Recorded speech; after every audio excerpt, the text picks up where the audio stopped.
Wow. Ôi, rồi, ok, hello anh em. Ê, rồi, ok, hello anh em. Sợ quá. Yêu mẹ. Yêu kinh bạch cứt. Gì rồi?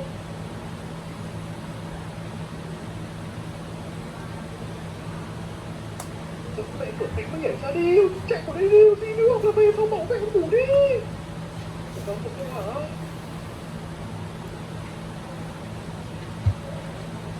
Ôi trời, tôi xong tôi rồi, 3 cái xác biến bốc cho vâng, tuyệt vời. Tuyệt vời. Ôi trời ơi. Ôi trời ơi. Ôi trời ơi. Ôi trời ơi. Gì đấy? Chị ơi. Chồng cô tát tiền. Về. Vãi cực cứt.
Cái xác thứ ba là vẫn chưa ra khỏi cái bọc màu đen nhá.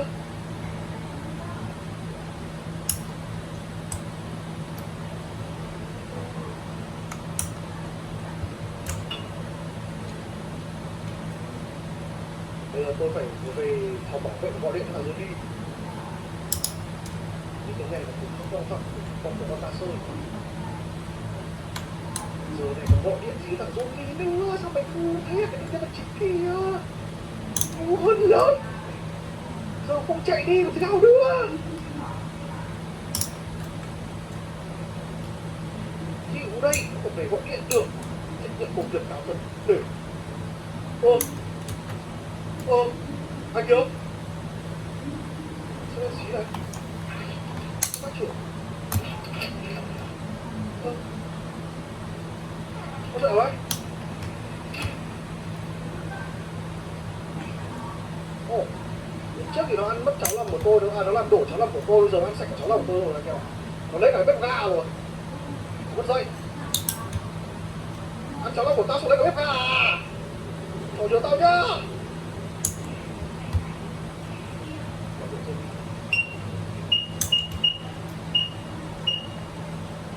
Hello. Ôi, anh Sophie ơi, có một vấn đề. Có chuyện gì vậy? Tôi nhận ra được cái xác nó ra khỏi chỗ của họ rồi. Tôi làm gì bây giờ? Anh Sophie, anh nghe thấy tôi không? Can you hear me? Jesus. Nó phá cửa rồi, không lo anh ạ. Ma quỷ không vào đâu. Mà dù tôi biết là ma quỷ nó sợ đéo đi phá cửa. Nó cứ phá cửa cho anh.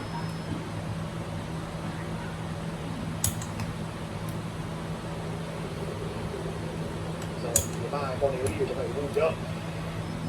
Nào chạy trong nhà thờ nhỉ? Chắc thế nào nó chạy nhà thờ xem. Ôi trời ơi! Thật cái nào trò gì đấy? Đào mộ à? Có thằng đào một chỗ mộ anh em ơi!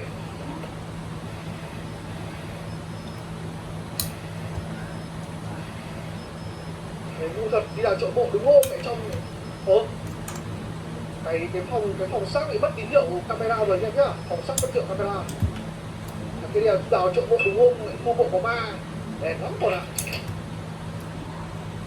Có ai đó đang dám đào chỗ mộ.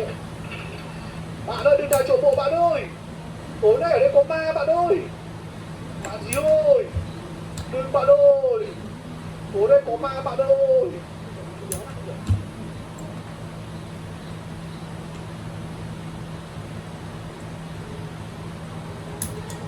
Bạn gì đó? Ủa. Đây. Ủa, thằng này, nó gì đâu? Chắc thằng này thì tôi gọi phát có mà phát cút luôn. Rất nhanh. Không lấy sát chưa? Vãi! Hãy xem quỷ dữ đã làm gì. Ôi dồi ôi! Ôi dồi ôi! Ôi dồi ôi!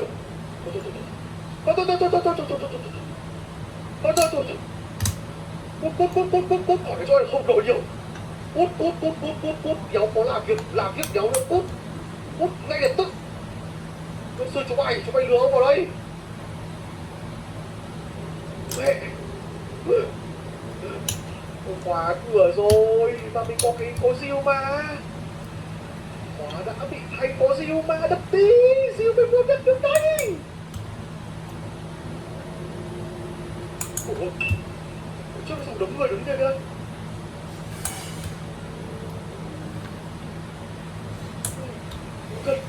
Đúng rồi, cái siêu có làm gì trong tim không phải đập khóa cái đi. Như vậy là những cái người trôi trong này không phải là những người giàu bình thường đâu anh em ạ, mà có thể là những người bị giết, nhưng mà kiểu người thân muốn che giấu điều đấy thì nó đưa ở đây chắc cái mặt nó kia đúng kiểu chết thì sợ hãi thì không phải là cái kiểu này tự nhiên bạn kéo nó trở xong rồi là quá hẳn.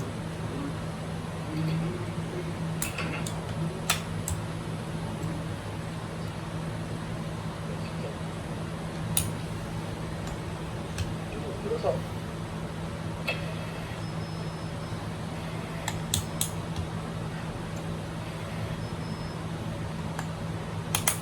cái đống lửa kia chắc có không nhỉ? Không đúng không? Tự nhiên có cái đống lửa đốt kia kìa. Ôi dồi ôi, về đây là cái chị áo trắng lúc này cái chiếc cửa phòng kia đúng không?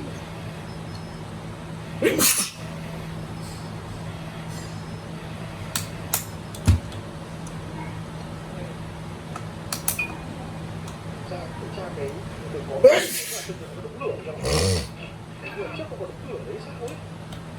Đây phải chờ đống lửa trước, xong phải đặt tới sau. Rồi bây giờ Nga mới lại tự sát à? Đây có đống lửa rồi. Đúng rồi. Đây, đống lửa từ đấy rồi.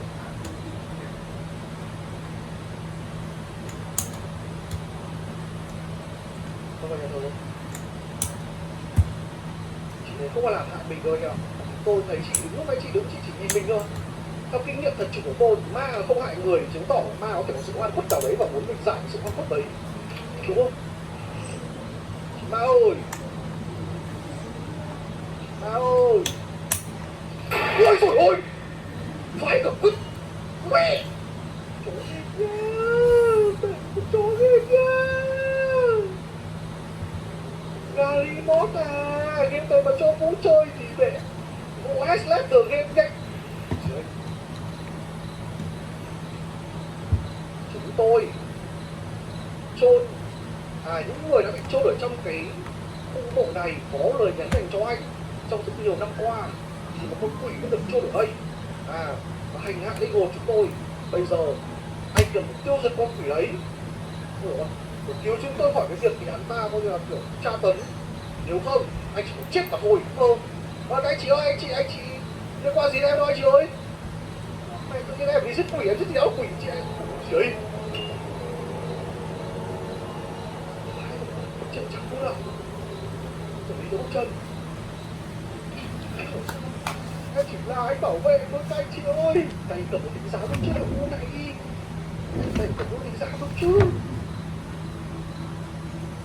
Em chỉ là anh cánh bộ thôi chị ơi. Anh Mô Cảnh. Em cũng phải là thầy Pháp giống đâu anh chị ơi. Cho tôi nhớ cô. Em không phải thầy Pháp đâu anh chị ơi.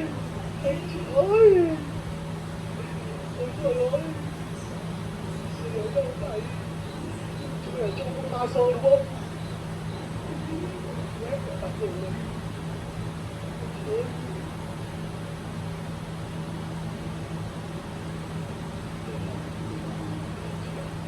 Không khí ở trên không luôn nha.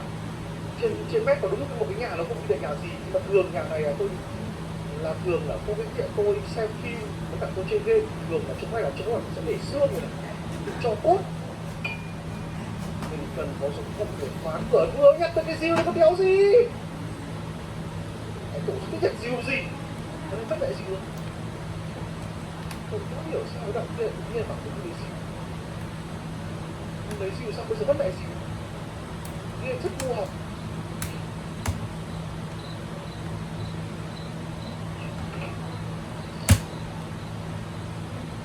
ý là phải lấy sang em này một cá quả dịu vô cũng đập ra đấy xà đen cái quá chịu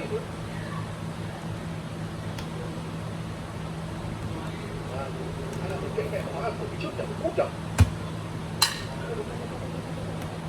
cái khóa cổng thì cút thôi em ơi cái nào thủ đi cường đúng không tôi đâu có ngu anh em tôi đâu có ngu chắc là con game này như là muốn là mình giá mở cửa ngay, cút ngay, ending cút ending ngay. Đây là kiểu mẹ của game anh kia đó. Đấy, cái đi làm game sẽ bảo ôi rồi chúng mày cũng lấy cái đấy sẽ phải phá đâu phá kia đúng không? Em có cần giống em mà. Tự tiêu phá đừng là trời ơi. Game bạn thế là không realistic nhá. Đáng là phải có cái pha lửa đấy ở em hiểu không? Đấy là cái phá phát mà chạy ra phá một cái luôn, đúng không? Ai bắt được cái tính này. Hơi bùn đấy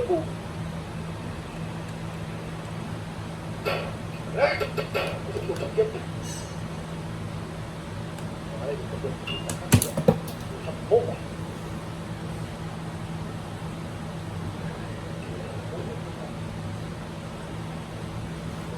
cái này là chắc là dưới này cho ông thử đấy thôi sở mít ra 193 đây này học ra mà đúng rồi bộ này ra một người lại như này đây chắc chắn là nó không bắn quỷ rồi tay lo 1940 đây có thể là những người đã bị quỷ ám tổng tay kia ồ chẳng nhá một phát chạy thẳng vào tối này con chó đây ôi nhiều giả ba cái chó rốt ba vật rốt 1945 có vẻ như là càng đi xa thì chúng ta càng thấy những người sinh sau đẻ muộn hơn những người ở đầu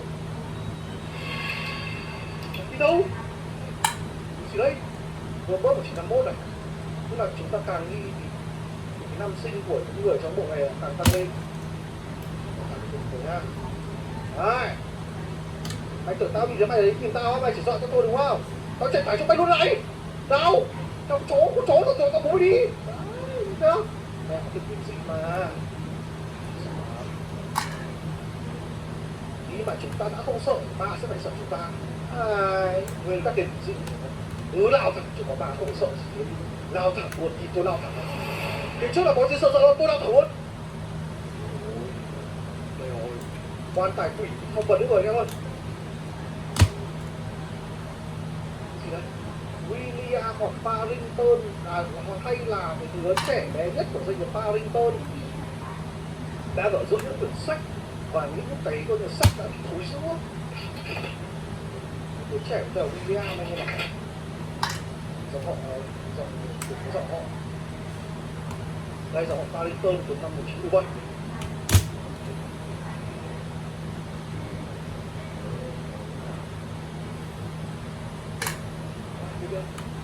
anh ơi em biết anh là người đúng anh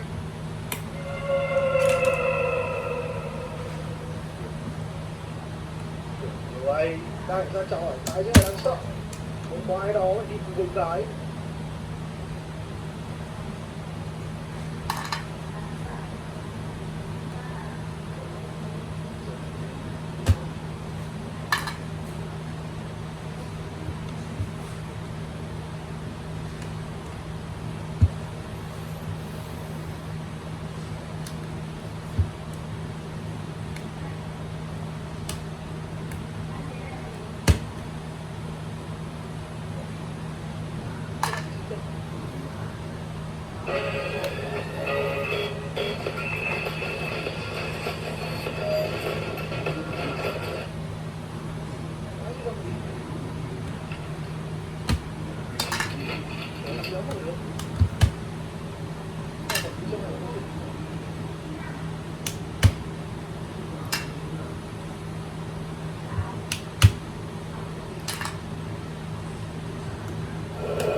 đẩy từng cái bộ ra.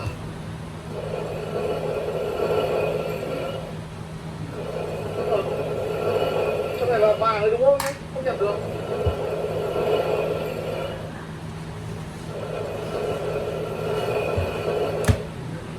Và sắp chết từ đâu đó mà từ năm 1910 mấy mà. Chứ mà sắp vô hết rồi. Rồi, chìa khóa gì cũng... À đây! Đấy, đứa trẻ được chôn ở giữa những quyển sách và những cái sách là thối giữa đây này. Ý là cái chìa khóa chắc. Chìa khóa này xong giúp mình mở cái cửa kia ra. Luôn. Mày là quỷ đúng không? Mày là sao tao đúng không? Như vậy là những cái nến được đốt lên chứng tỏ là có ai ở đây ngày hôm nay. Có một ai đó ở đây.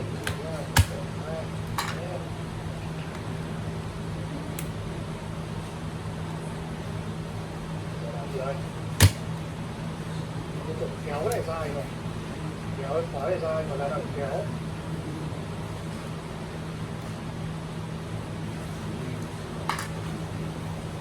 Dìu. Đấy. Chặt xích của anh em không? Chặt xích.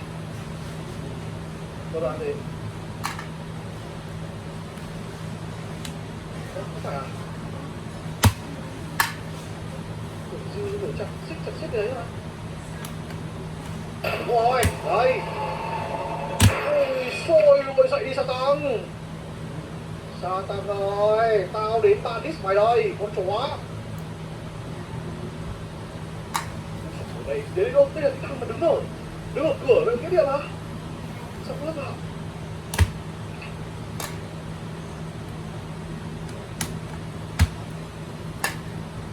À đây là một cái kiểu là lời kiểu tế nha bạn. Là từ ngày hôm nay thì nhà ngươi sẽ an nghỉ ở đây trong một cái cuộc rất vững hằng, bởi vì là Chúa muốn giữ nhà ngươi khỏi bị giữ. Hy vọng là Chúa sẽ tha thứ cho tội lỗi của nhà ngươi và khiến cho tinh hồn của ngươi được an nghỉ. Năm 1917. Thằng có tội ác gì kinh nhỉ? Buồn. Cũng không rõ là nó có tội ác gì mà nó phải trốn ở đây kinh vậy. Cái bật lửa này từ lúc nào mà tôi có nhảy cái nhiều vậy. Thế này anh em này, chuẩn bị thật này. Chắc chắn là chúng ta không rửa ở đây một cách bình thường đâu. Hãy chuẩn bị thật đi anh em. Cũng chỉ là kinh khủng nhất ở chúng ta. Tôi đã sợ gì hết. Anh em hãy xem tôi đây. Tôi làm ba đi bộ, tôi lượn, tôi chắc chắn sẽ có bóng quỷ nào đây. Tôi làm ba có mẹ đi bộ luôn. Tôi đánh ba bộ, tôi chạy nào. Tôi chạy mẹ tất, tôi chạy đây. Ủa sao lại bị chặn được đấy rồi? Vãi thật. Lên đi. Lên được. Cái chỗ này là chỗ mà chúng ta ra ngoài vườn, tôi nhớ rồi. Cái đường này là đường giúp chúng ta đi ra ngoài vườn. Cái lúc lần đầu đi vào trong cái khu cái điện này tôi đã để ý có cái cửa đi xuống hầm. Rồi sao?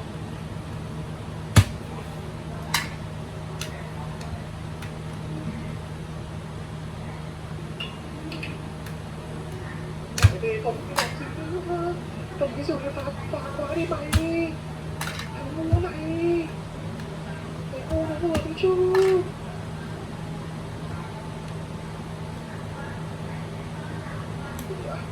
Mình qua là cứ theo vào camera này kìa. Cái này là tuyệt lắm. Được quá. Ma sâu đừng khóc này, kìa, ma sâu đừng khóc nhá. Cửa này không khóa luôn này. Nhưng mà tôi không đi về được. Tiếp cận ma sâu đây anh em nhá. Tiếp cận ma sâu đi. Đau gì. Mặc dù đây nó bảo tôi đi về và tôi muốn tiếp cận ma sâu để xem bao nhiêu nào. Chị ơi. Chị ơi. Chị ơi. Đây, chuyện phải nhá. Chị ơi. Đi. Chị ơi. Chị ơi, chị ơi, chị ơi, chị ơi, chị ơi. Chị ơi. Ôi.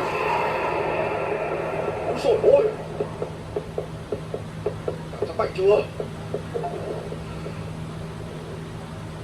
Ý, chuyện gì thế? Rồi không hiểu sao tôi giật khôi nha mà chơi game phải cảm giác mạnh như vậy trường thích chứ. Bọn mặt điên thì cái mặt xoắn cổ thằng chảo dưới bộ luôn nhờ. Nó khác gì luôn.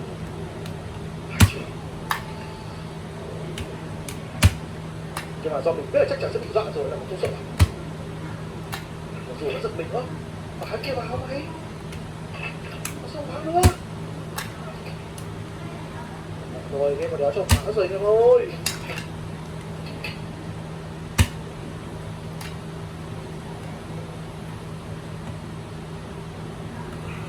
Rồi làm gì đây đấy. Chị Ba Xôi em chào chị Đàng Hoàng nhá, chị đừng có bắt em nhá.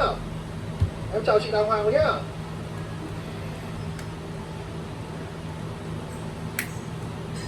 Lại cái ô tô, một lại cái thằng nào bộ nhá. Cái kéo nào? Lại con ba cho mày luôn. Ôi đây anh thắp mộ buổi sáng đây này, vào đây mẹ rồi. Ô tô lại rung, bây giờ tất cả mọi thứ đều xuất hiện rồi các bạn, mọi thứ đều xuất hiện mẹ rồi. Nếu trong phòng này có cả bức tranh kia, trước bức tranh của Thiên Chúa bây giờ lập lại ngược lại luôn các bạn. Thêm bộ xương luôn. Ôi mẹ sách châu hương à. Gặp mày dưới địa ngục. Tại sao? Quỷ dữ không bị đốt. Tức là mình đốt không được hả? Rồi sao?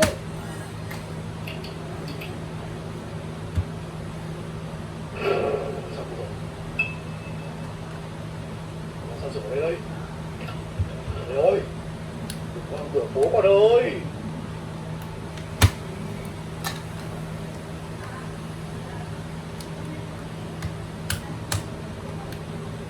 Bây giờ có đường nào để mình có thể dùng được không? Đấy, mà chắc chắn nó đặc biệt là vẽ bổ này nhá. Có chui vào đây không? Không.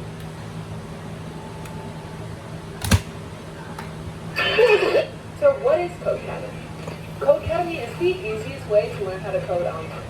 Don't I recommend where to start? No problem. Codecademy. Ôi! Ôi trời ơi! Vãi cả trường! Vừa mới ra kéo đấm luôn à. Tôi phải đưa đâu thế này? Mình đang ở đâu? Mình chết rồi sao? Còn ở dưới ngầm dưới đất thì sao ấy, nơi mà chứa cái mộ. Ô, anh ơi, cứu em anh ơi. Đeo kính đấy. Anh chị ơi. Mình nghe cả tiếng khóc của cái người nhà của người bên trên anh em ạ. Nếu là sao tôi bị nó chôn sống dưới này à? Nó chôn sống dưới này rồi.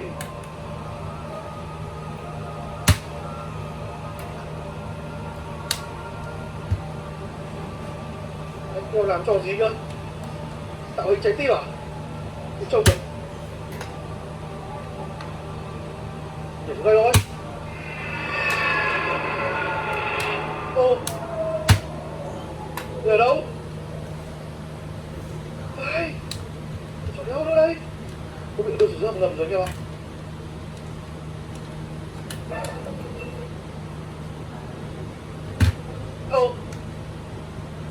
Game mà chiếu tượng phết nhở? Này là sao? Người đứng ở hai bên là có ý nghĩa là gì? Và mình đang đi trên con đường gì?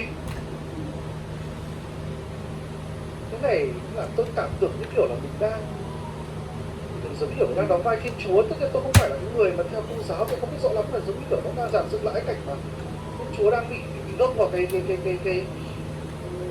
đang bị đưa đến cái thập tự giá ấy. Không rõ có phải là cái ý ẩn dụ của game hay không? Chặn đường đi đến với cái nơi bị sự tử ấy.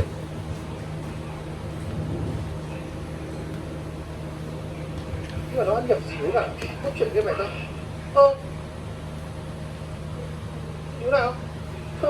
Hỏi vậy này. Lấy cái băng. Lấy thử xem nào. Nó sao lại nhét băng? Không băng vào đâu? va là cái nào đây à? Là cái nào nhỉ? À đây. Rồi, nghe được rồi.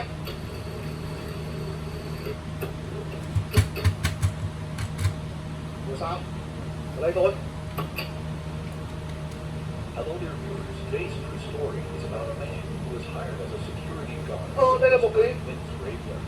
However, on the first night, he realizes that the spirits in this cemetery are asking him to destroy the body of a demon đây man buried there. đó là một cái cuộc phóng sự nó về chính mình này. The naive and suspected guard believes that it burns the body of a demon-possessed man. But he didn't know that the spirits are not visible, and everything he saw was a demonic thing. Now the demon has awakened again, and the spirits of whispering winds are in torment. Death is the only punishment for this security guard. Tức là thanh niên bảo vệ đã bị trong cái phóng sự vừa rồi nói rằng là vào để đốt quỷ dữ, mà không ngờ rằng đốt lại khiến cho linh hồn quỷ dữ nó thoát ra. Sói là thanh niên bảo vệ là bị trừng phạt chết tại luôn. Còn gì nữa? Là mình bị lừa anh em ấy, kiểu mình bị chúng nó lừa ấy, xuống dưới đấy này. Là mở phong ấn ấy. Đừng nhìn lên, trời ơi. Đừng nhìn lên đâu. Em chỉ nhìn xuống thôi. Lên nữa đâu. Hello there, viewers. Đừng nhìn lên đâu. Em bật cảnh ra ngoài đây, không nhìn lên đâu. Không nhìn lên bây giờ nhìn đâu. Trở này, 3, 2, 1 lên. Úi dồi ôi. Nhìn lên phát là như kiểu mình đang ở dưới đáy mộ nhìn lên anh ạ. Có một thằng nhảy xuống bắt tôi luôn đó, tỉnh nhận thôi. Sống rồi, mơ thôi. Tất cả chỉ là giấc mơ thôi em ơi. Chắc bầu trời thôi. Bầu trời thôi anh em ơi. Được mà. Trời ơi. Ô, đêm qua kẻ dày quá hay sao thôi. Vấn đề gì đâu. Ai lại sáng sủa ở bãi trường này mà, có gì mà lo. Mọi chuyện yên lành rồi.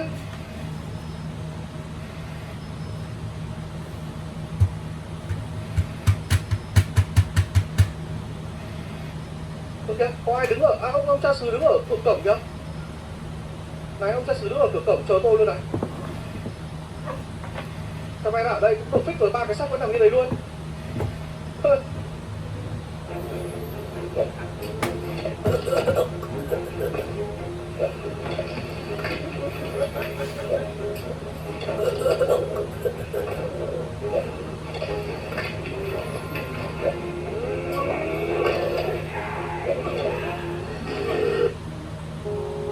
Đeo xe chuột à?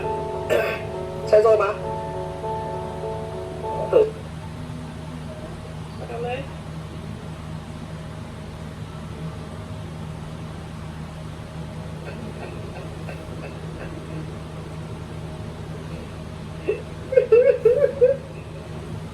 Amazing wood chop. Sao dạo này là có cái chain wood chop là cái gì đấy? Bởi vì là bây giờ bây giờ nó kiểu là cái chóp nhà ấy, ở nhà hay là chóp ấy, anh là chóp nhà hay là anh là chóp nhà đấy, khi mà anh là chóp nhà đây gọi là wood chop. Đấy, Kiểu nhà mà kiểu wood chop. nhà mà trồng là chóp thì sẽ là trồng là kiểu cửa trên ấy thì sẽ là nhà có chóp, người ta gọi là amazing wood chop. Đấy. Đấy. Rồi mày nó đi đâu cả. Đang vào. Mày đéo thì tưởng kinh lắm, khởi động SSD gì, ổ SSD gì đéo gì hay là dùng HDD đấy. Nó kỳ ghê, lâu. Cái Warzone xong cái nó chật quá Đéo lúc hiểu cũng giống 70 chắc đéo gì. ổ cũng 120 GB chơi hết rồi.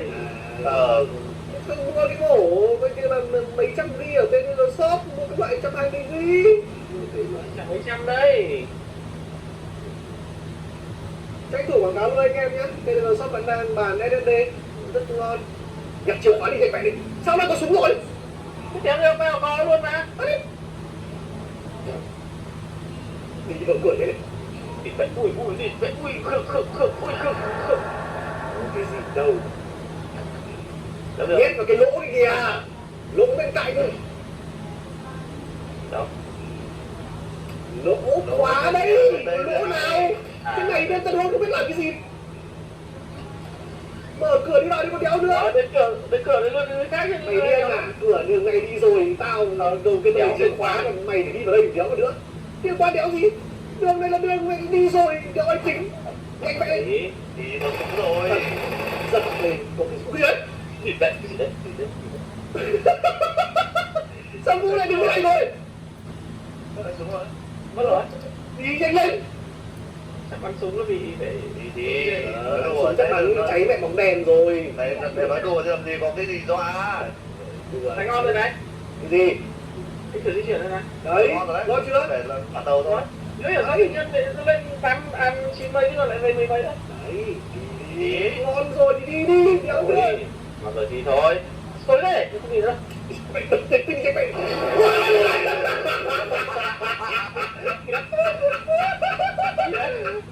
Con mẹ. Anh em móc rồi sao à? Biết đéo được. Tao chỉ nghe tiếng thôi, có gì có đi, không biết được chứ.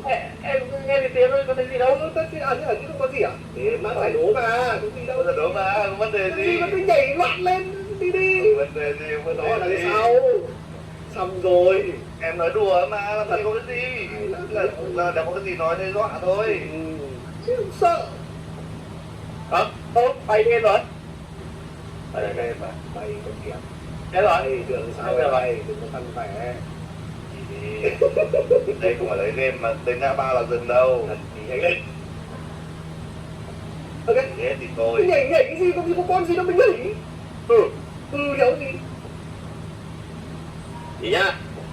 Đi ngoảnh mặt thẳng nhưng mà đi đâu hiểu, đi làm gì cái nhiều nhá. Ngoảnh mặt đi thẳng nghiêng ngang một lần đâu xem nào. Muốn làm cút chóp không? Nghiêng ngang. Mày dính cút chóp. Kìa. Mặt cái nhìn.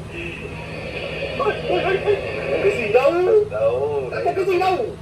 Tao đứng ngay đằng sau rồi đâu có cái gì cả. Nó chỉ có cái tiếng gầm vớ vẩn, chứ hiểu dọa trẻ con đâu đâu. Đi mẹ thảo. Chạy mẹ đâu rồi sao? Hết đường rồi. Hết cái cứt. Chả hết, con đang hết. Đi hẳn vào cái tường cái sao nào? Anh đi đi. Mày đi chứ hết, nó cũng bay mà. Đi.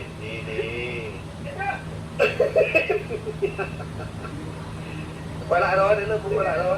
Đi nào? Mày phải đi hết cái chỗ anh tôi làm gì nữa? Hết rồi, đi làm gì có đường. Giờ phải đi lại, tìm mấy đường khác. Đi Đi nào tìm được cửa thì mới được tính chứ.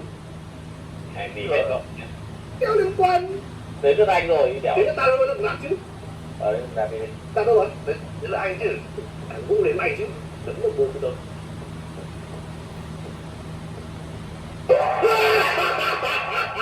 Không biết. Không thể gì.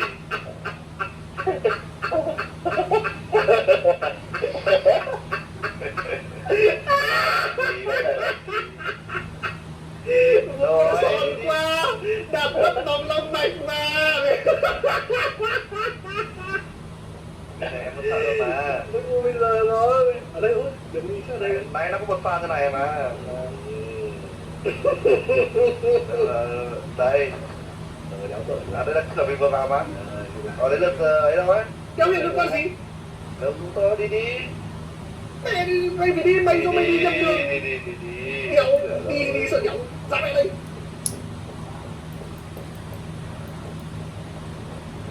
Ra mẹ bên ba rồi ra đây. Chạy, ra đây. Đây tao xem. Ba rồi mày rồi. Loại Vũ mới đạp sợ nhiều. Tao ra mẹ đây. Ra đây. Sao mày? Hết đường nha. Vũ. Đi cái này cho anh đến mà nào đâu nhá. Mà tao đi nhưng mà nó cứ đến như thế thì làm nào được. Rồi, thế thì đi lại. Cái gì này? Con mẹ nó nói mà nó không biết nó làm gì đâu. Kinh quá. Cũng bị mẹ rồi.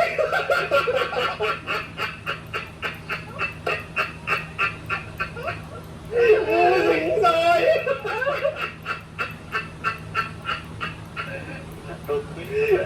Dính rồi.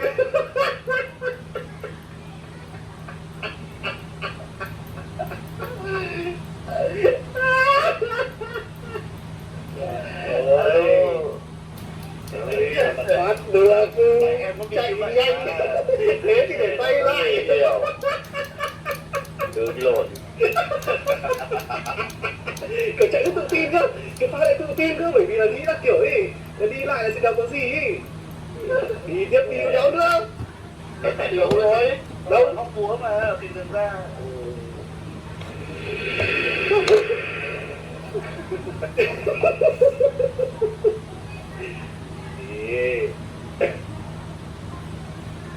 Lên. Đi rồi. Rồi hết rồi. Hết được. Hết được. Hết được đi. Hết được. Hết được. Rồi kịch được rồi. Kịch được rồi. Đường này mà không chạy đâu rồi. Kịch được rồi. Không chạy được đéo rồi. Đây cô đi mẹ. Đừng nói. Cái điểm này sao ấy? Mẹ nó nãy là có hai đường mà để dép mà. Ừ. Sao lại như này? Thì như cũng chạy vào đường này rồi sao ấy? Đi thẳng à? Thế đi thẳng đi. Sao lắm đường này? Cháu hiểu. Không đâu. Cái tâm linh như nào rồi đi, nó ra hay đi. À, tâm linh ơi, cái gì đây? Cái gì đây? Cái gì đây? Ai đi đấy? Thì không biết, tự nhiên đổ lên đi, bây giờ xong đâu cái em đâu rồi? Em ở chỗ khác rồi. Tao ở chỗ khác của mẹ rồi. Em cũng ở chỗ nào đeo biết. Xuống cái chỗ đấy đi, xuống để bên dưới. Bên dưới à?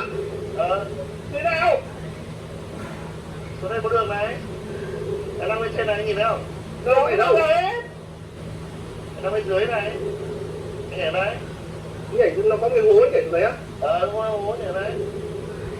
Đúng rồi. Ui mẹ giật cả mình chỗ nào? Nguyên kê, cũng bình thường, từ nữa Nhảy xuống cái hố đấy đi. Có một cái hố. Đất đi. Thấy. Cứ đi tìm cái cạnh lên tao cả đạp đang ở cái chỗ này đấy rồi tiếp theo rồi. kéo đâu? Đừng nói nhiều, đi cạnh cạnh. Nó không dọa đâu, xong rồi. Xong mẹ rồi còn đâu. Cứ hiểu xôn Đi cái bao. hết đi, tìm đường xuống đây đi. Soi cái đèn lên chỗ nào? Đây, soi đây. Rồi đây. Kéo tới. Cứ đi, mày sẽ nhìn thấy có cái hố, mày cứ nhảy xuống đi xem nào. Ở đây rồi, ngồi đây rồi.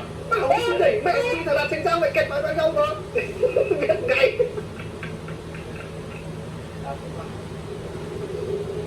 Đây. Đây, đến lượt vụ đi làm kéo nữa. Với mẹ thì em đến lượt em rồi. Thế là đạt. Em vừa đi, em gặp cái em xong rồi ke xong. Xong rồi kè tao, tao cả thằng Đạt vừa gặp xong rồi mày đứng ở cửa của tao chỗ. Tụi đây còn đéo nữa. Thế thì Lương Dũng chử, thằng Đạt xuống rồi, Lương Dũng đi. Đạt đéo đi, vấn đề là tao còn Đạt phải đi rồi. Tao đi.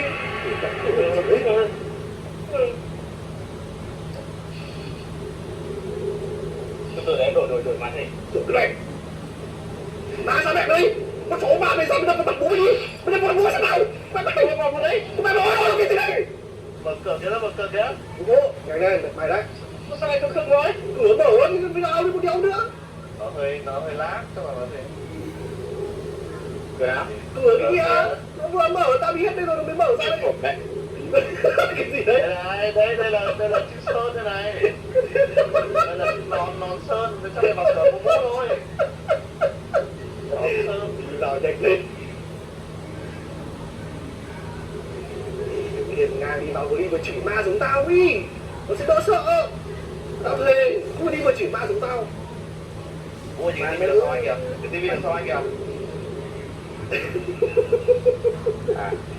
Nó đi vừa chỉ ma giống tao, mày có mày ra đây, cứ ra ABC rồi nói loạn lên. Nói càng nhiều càng tốt, nó sợ nó sẽ giảm đi. Này, không phải ra đây là tốt. Đấy, vui đi vào đi, đi vào đi, đi vào luôn. Vù vù mà vào đi. Ok. Ok.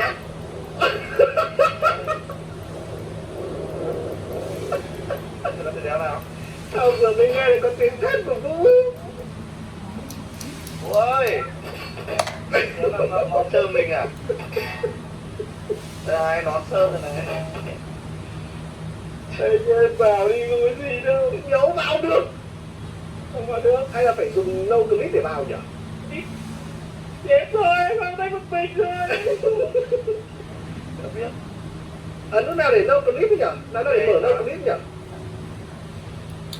Mã gì để mở no clip anh em ơi? Ổ quê mẹ rồi chẳng nhớ. Có về nè. Có về á? Về đi từ từ thôi. À có về à? À nó sẽ đi chậm à? Slow motion mớiขึ้น Đúng rồi, V là V. Slow motion nó chịu được. Đó, ok, ở đây. đâu. Lên cái tay chân ở dưới rồi. Rồi, ok, bỏ V đi.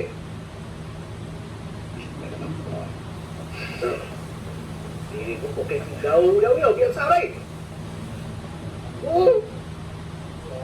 Đi đi. Đi đâu đâu. Nhanh lên. Có cái hành lang tao nhìn nó còn dài lắm. Đi vừa chỉ mã đi, cái chạy loạn đi làm gì? Quay đừng có chạy. Tôi vừa đi vừa chỉ con ma đi thật từ từ, vừa đi vừa chỉ con ma tao. Mà nhớ có mà làm sao? Ôi, thoải mái. Mày chửi bà nam cùng bà nữ chửi hết rồi mà. Đờ mờ thằng ma con ma nói chung là chửi hết rồi mà. Bảo bắn. Không biết gì đâu. Đang chiều giờ Mày tí đấy, để mày có anh em đất Hunter. Trai mãi với sức. Chưa à, em chỉnh màn hình chắc bây giờ tôi nghĩ màn hình cũng chắc có vé chắc là 600-800 x 600 vé vẫn lên. Hay vậy để cao quá. Mà đéo hiểu đứng ở tận đâu nói mà nghe nó có vang phỏng mic nhỉ? Hình như là mẹ cũng đang ngồi tận ở ngoài giường mẹ xong rồi điều khiển chuột vào hay sao ấy tôi nghĩ lắm. Không hiểu nói mẹ thấy gần mic nhau đó, người ta có thấy nó có vang phỏng biết không? Xong chưa đi mẹ đi. Đây. lên giải đố mà. Rất bực mình cái kiểu Không có scale đâu mà. bây giờ có một cái nó gọi là hơi gọi là vớ vẩn. Đấy chạy lên nó cái gì? Không phải Thế hả? không đéo cứ giả vờ sợ hãi. Chắc đang dùng cái gì trình cái điện thoại để kết nối PC.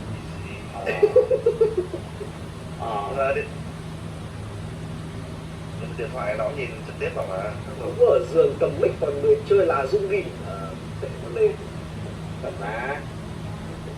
Nhanh con mẹ nó lên. Đây, chờ 5 phút nào. Không biết làm cái gì đấy. Đang đây. Bật phun. Tôi gạt. Đấy, mày chết vào mà. Mày đừng có chết với tôi anh em ạ.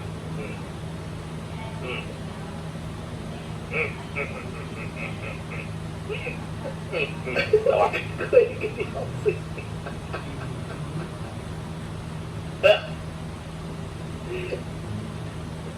Ai đây? Đạt à? Ai đây đúng không ạ? Tao dài. Kéo cái pin nó nhảy lúc tôi nhỉ?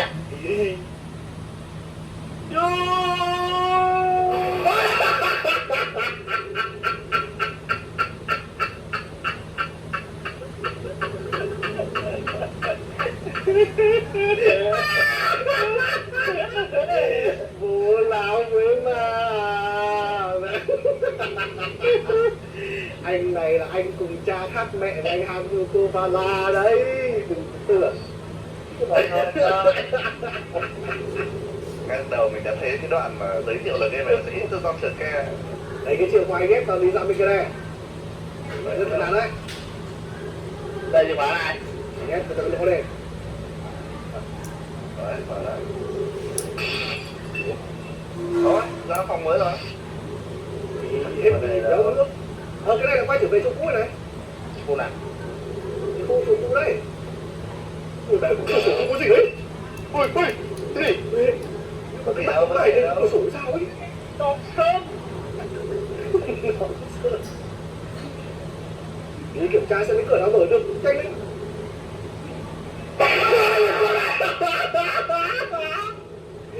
Nó cũng dính à.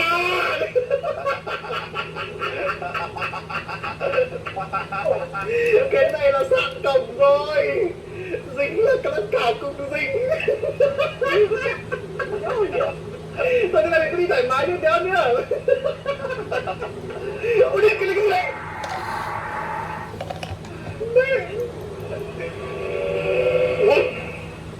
Kinh phải quýt. Không phải sẵn cổng nha, vừa thấy một cái hình bóng gì đấy mà mọi người không thấy nhá. Không hề sẵn cổng nha, đi đéo đâu đấy, đi chụp chứ. Này, đi chụp lên. Đây. Chơi bẩn đứng một chỗ thì đéo nào chạy chỗ khác thì đéo bị dính, đừng có bẩn quay đây đi này. Đừng có giả vờ ngất ngẻo đây, tao biết là chưa ngất, đừng có bẩn quay. Đi dậy đi thì mẹ đi. Tất cả đơn vị sẽ mày đi nhóm đâu.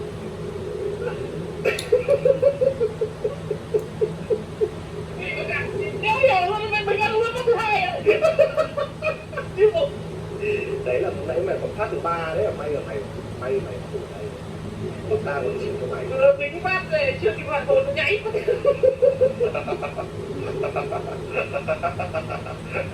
Đi đây. Đi cùng lại thằng nào đây? Trò này là Sắp chứ bạn em đây nó đi. Đi.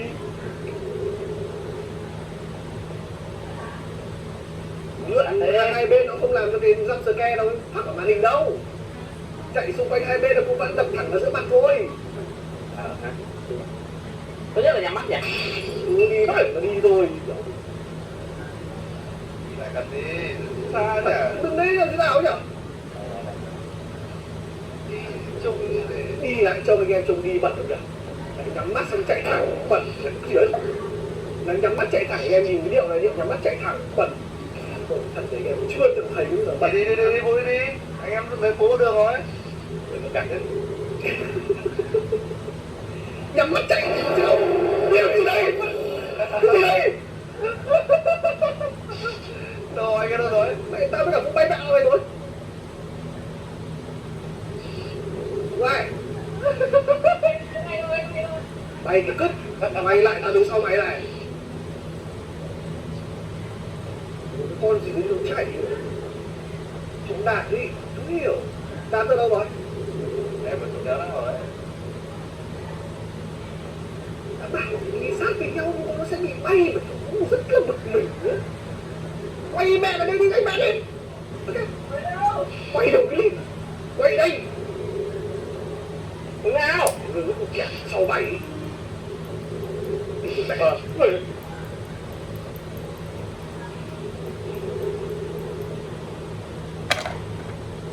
Cũng để màn hình bé quá anh ơi, tôi phải biết chắc chắn mà.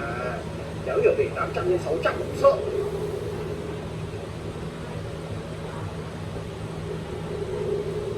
Chết mẹ rồi, bây giờ thằng Đạt nó bị bay mẹ cái chỗ nào rồi bây giờ?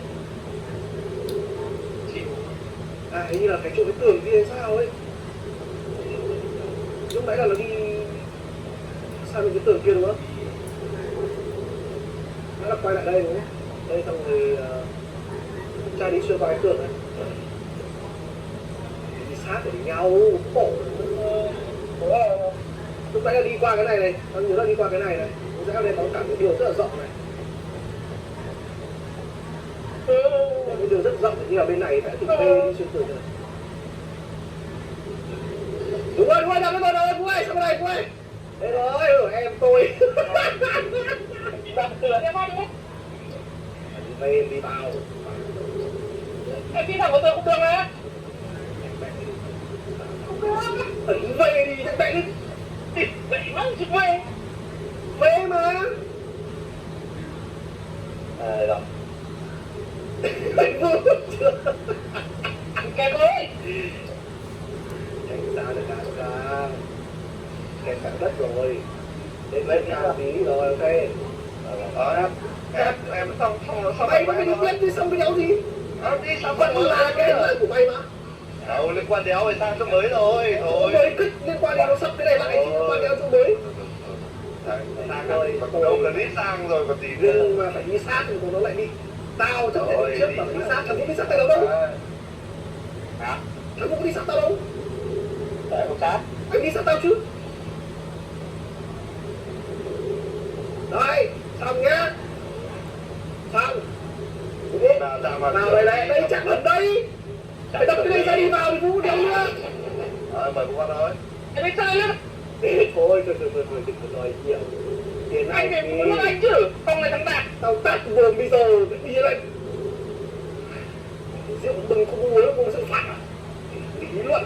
Có cái gì đâu, không phải ngoảnh lại sau này. Cứ đi thiết ngang lên mà đi. Con là màn hình game lên đi anh.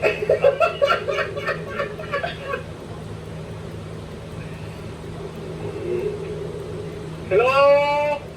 Chửi nói chứ phải hello đéo đâu.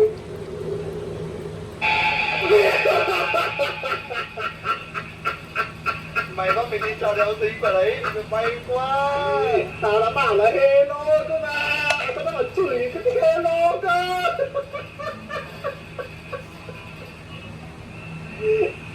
Không vấn đề gì, đi đi. Mày quá đi vào đấy mình né được.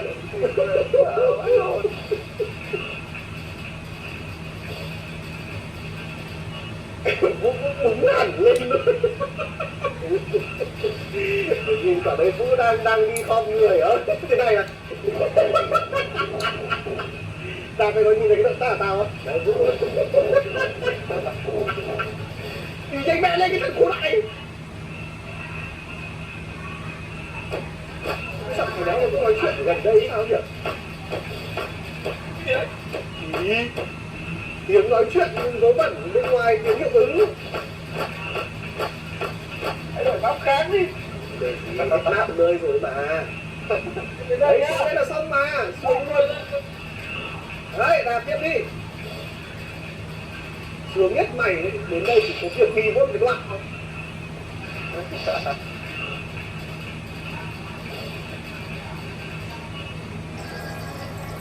Gì đấy? Đi ra đấy. Tìm đâu đấy? Đi ra đây. Ôi ôi, là sao nào kia? Ôi, đi lại. Bố bị hút vào. Rồi, đi hết rồi, để cho tụi tôi. Từ này cái bình tĩnh làm cái gì đừng theo hiểu gì. Người ta đúng không?